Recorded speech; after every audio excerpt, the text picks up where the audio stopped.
Selamat datang di channel Islam Topik. Sebelum Anda mendengarkan, sebaiknya nyamankan posisi duduk Anda. Tenangkan perasaan Anda, serta diawali dengan membaca basmalah. Mari mendengarkan. Sudah sepatutnya kita mengenal siapa yang mau kita ajak bermitra.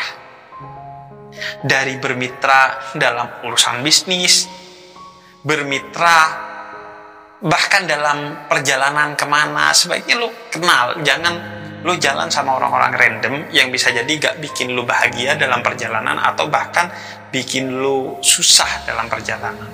Apalagi dalam pernikahan, perjalanan seumur hidup yang diikat oleh mitsaqun ghalidha, perjanjian agung kita dengan siapa? Bukan dengan pasangan atau dengan mertua, tapi dengan Tuhan. Sudah sepatutnya harus kenalan. Bukan berarti karena di Islam lu gak boleh pacaran, karena itu diartikan mendekatkan lu pada zina, karena umumnya pacaran seperti itu, berarti gue langsung nikahi aja orang yang gue suka. Enggak juga. Islam menganjurkan kita untuk mengenal orang yang mau kita nikahi, karena ini soal perjalanan seumur hidup dan soal kesakinahan. Apa itu sakinah? Sakinah itu salah satu visi utama dalam pernikahan yang maknanya adalah kedamaian. Nah, kalau lu gak kenal, gimana lu bisa tahu bahwa dia adalah orang yang cocok buat lu dan bisa mendamaikan lu? Karena gue sering bilang bahwa dua orang baik belum tentu cocok. Lu sama orang lain sama-sama baik kemudian berbisnis, belum tentu cocok. Kita punya mindset yang berbeda, punya strategi yang berbeda, dan lain sebagainya. Bukan berarti ketika gak cocok berarti salah satunya jahat, enggak. Makanya gue sering bilang, cerai itu meskipun sesuatu yang sebaiknya dihindari dalam Islam, tapi kalau memang tidak ditemui kecocokan, ya gak masalah. Bahkan cerai bisa jadi wajib kalau sekiranya akan membahayakan salah satu dari keduanya. Dan orang yang memilih jalan perceraian bukan berarti salah satunya buruk dan jahat. Bisa jadi ya karena gak cocok aja dan sudah diupayakan untuk mencari titik temu kecocokan, tapi gak ketemu gitu. Nah, karena itu penting tuh kita kenalan. Karena kan gak kenal maka gak sayang kan. Jadi penting. Nah, tinggal kemudian bagaimana cara berkenalannya.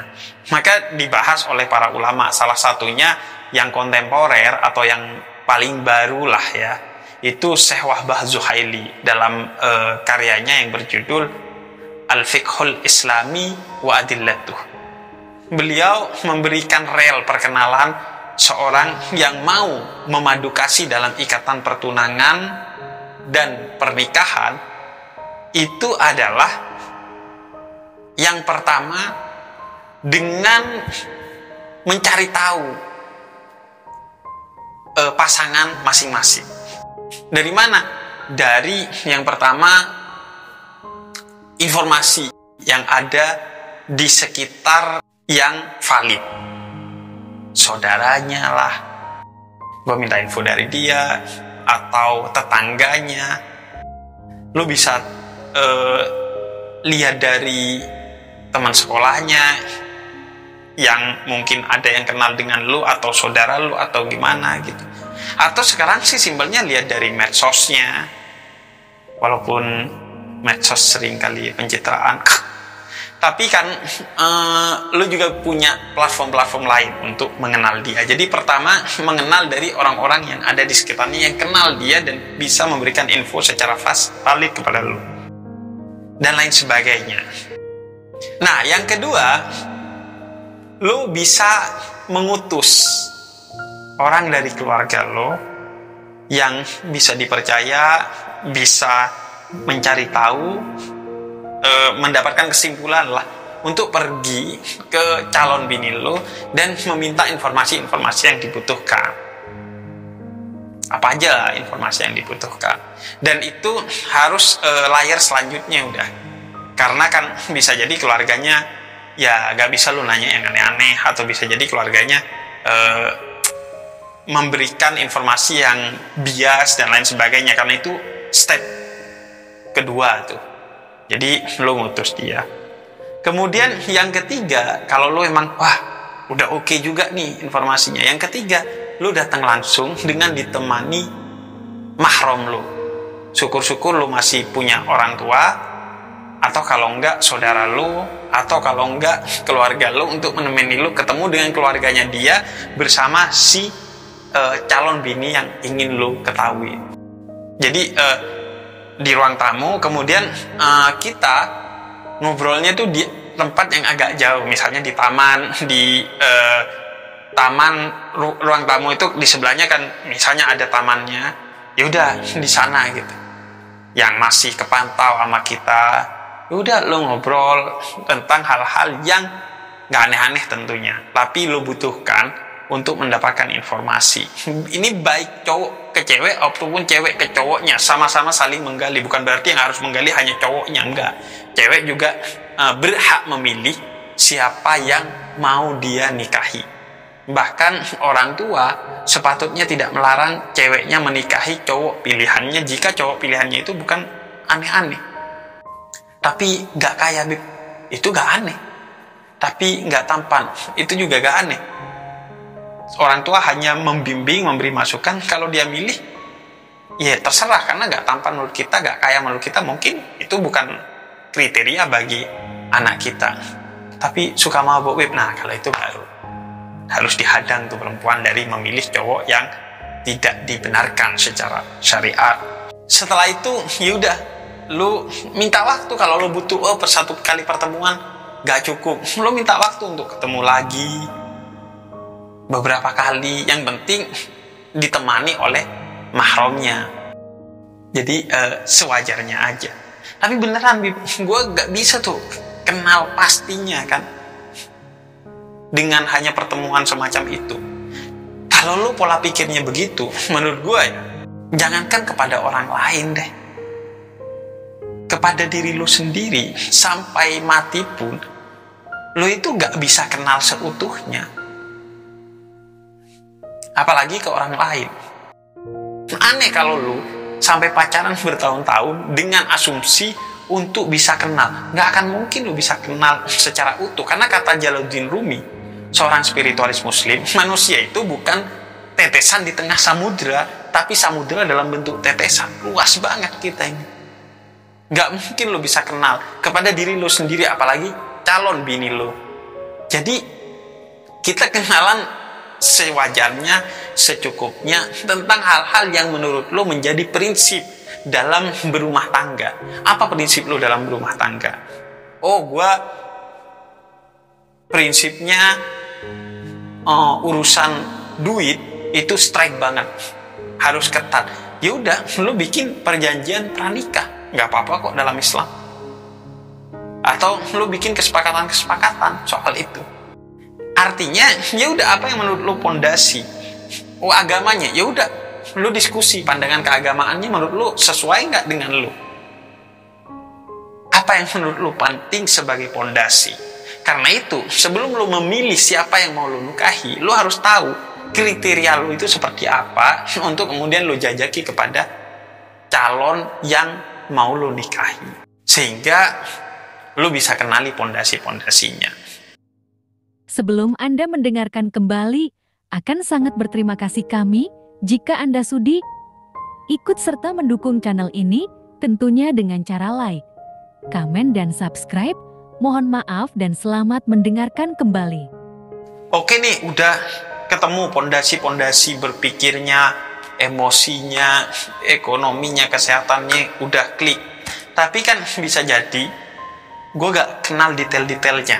Nah, soal detail-detailnya, mari kita merujuk kepada ayat yang biasanya ada di undangan-undangan pernikahan kita, yaitu surat Ar-Rum ayat 21. Wa min ayatihi an khalaqalakum min anfusikum azwajan. Ada dua kata yang menarik di sini. Pertama, Allah katakan min anfusikum. Dan di antara kebesaran Allah adalah menciptakan pasangan kalian min anfusikum, dari jenis kalian sendiri. Artinya pasangan lo itu adalah seperti lu juga. Pasti ada kekurangan, pasti ada kehilafan nanti, pasti ada kesalahan dalam perjalanan rumah tangganya dengan lu. Maka tugas lu membesarkan hati lu, menjauhkan pikiran lu untuk bisa menerima kekurangan, kehilafan, dan kesalahan pasangan lu, guna saling memaafkan sebagaimana dia menerima dan memaafkan kekurangan, kehilafan, dan kesalahan lu, agar kalian berdua bisa berjalan bersama menuju kesempurnaan. Karena kalau lu nyari yang sempurna, gak kira ada. Begitu kata Quran, min anfusikum, dia itu seperti lu. Lu suka marah, dia juga ada kekurangan. Lu begini dan begitu, negatif, dia juga ada. Dia manusia biasa. Kalau lu nyari yang sempurna, gak dapet. Makanya pada batas tertentu, kenali sewajarnya. Setelah itu gambling, ya emang gambling. Tapi kan lu gambling di bawah naungan Tuhan, perjanjian dengan Tuhan, di mana Tuhan akan ikut serta dalam pernikahan lu sehingga semua baik-baik aja, asalkan lu sejak awal tahu bahwa dia itu pasti punya kekurangan dan akan melakukan kesalahan. Tinggal kemudian lu membimbing dia, memaafkan dia, bisa menerima. Ini bukan cuma cewek ke cowok, cowok ke cewek juga. Nah, yang kedua, di ayat itu disebutkan azwajan, pasangan. Artinya, namanya pasangan, keduanya ini sama-sama nggak punya kesempurnaan dan tidak sempurna, tinggal kemudian dipasangkan agar memiliki peluang untuk semakin baik menuju kepada titik kesempurnaan. Walaupun lu gak akan pernah sempurna karena lu bukan nabi dan rasul. Kita hanya menuju kesempurnaan. Di rumah tangga setiap hari lebih baik. Begitu kata Nabi. Seorang muslim setiap harinya harus lebih baik dari hari-hari sebelumnya. Jadi jangan berharap yang sempurna. Justru kesempurnaan itu ketika azwajan, disatukan pasangan ini antara cowok dan cewek. Kira-kira gitulah ya. Setelah itu ya nikahi. Ada kekurangan, kehilafan, kesalahan, pasti. Kalau masih bisa ditolerir secara agama, ya udah lo tolerir. Kalau nggak bisa, ya udah lo akhiri. Masing-masing akan dipertemukan dengan pasangan terbaiknya nanti. Jangan anggap perceraian itu sesuatu yang haram. Dia bisa jadi wajib kalau memang itu jalan terbaik bagi seorang pasangan. Artinya kalau nggak gitu akan membahayakan salah satu atau keduanya, atau bahkan dengan anaknya yang udah dimiliki oleh keduanya. Tapi intinya sih, nikahlah di waktu yang tepat, bukan di waktu yang cepat. Nggak ada batasan, oh kalau sekian udah harus nikah, oh kalau sekian masih belum boleh nikah, oh kalau udah sekian terlambat nikah. Enggak. Itu tergantung kepada diri lo sendiri. Makanya kata Nabi, kalau lo udah mampu, menikahlah. Kalau lo udah mampu. Sayyidah Khadijah menikahi Nabi umur 40. Sayyidah Aisyah menikahi Nabi di bawah umur 20. Jadi nggak ada tuh batasan. Batasan itu tidak ditentukan oleh orang lain, tapi ditentukan oleh diri kita. Kalau kita ngerasa mampu, jangan aniaya diri kita dengan menunda-nunda pernikahan. Kalau kita belum mampu, jangan aniaya diri kita dengan dipaksakan menikah hanya karena grup WhatsApp keluarga Anda. Selamat Anda telah menonton video ini hingga akhir. Semoga video ini bermanfaat untuk Anda. Semoga hari-hari Anda penuh dengan cinta. Sampai berjumpa kembali di video selanjutnya. Menasehati diri saya juga diri teman-teman. Hampir semua itu dari yang ada di kita para aulia, maksudnya yang pertama dari sesat. Jadi ini